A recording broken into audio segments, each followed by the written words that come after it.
నీవు దేవుడి చిత్తంలో నడిచి నీకు ఇవ్వబడిన అభిషేకం తగినట్టుగా నువ్వు బ్రతికినప్పుడు ఆ అభిషేకం తగినట్టుగా ఆ స్థానంలో నీకేం కావాలో అన్ని ఇచ్చే దేవుడు. Don't worry.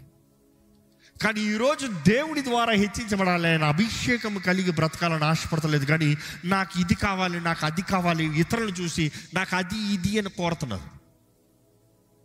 ఎప్పుడు మీ సహోదరుడు, ఎందుకంటే ఇక్కడ బైబిల్లో చాలా చక్కగా దేవుడు చెప్తున్నాడు, యువర్ నేబర్స్, నీకు తెలియని వారిది కాదు, నీకు తెలిసిన వాళ్ళది.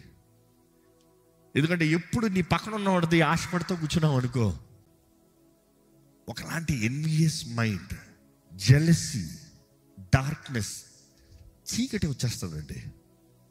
చీకటి స్వభావం వచ్చేస్తుందండి.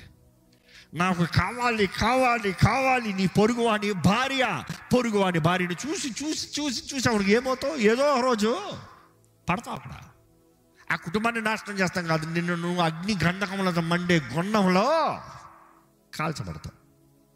You see, you got to be careful. Bible is saying don't give room, don't give room, don't give a chance.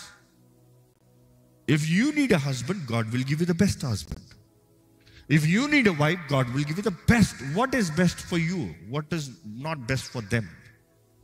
నీకు తగిన భార్యని, నీకు తగిన భర్తని దేవుడు ఇస్తాడు. ఇంకొకటి భార్యని నీకు అవ్వాల్సిన అవసరం లేదు. బైబిల్లో చూసినప్పుడు అండి, do not envy.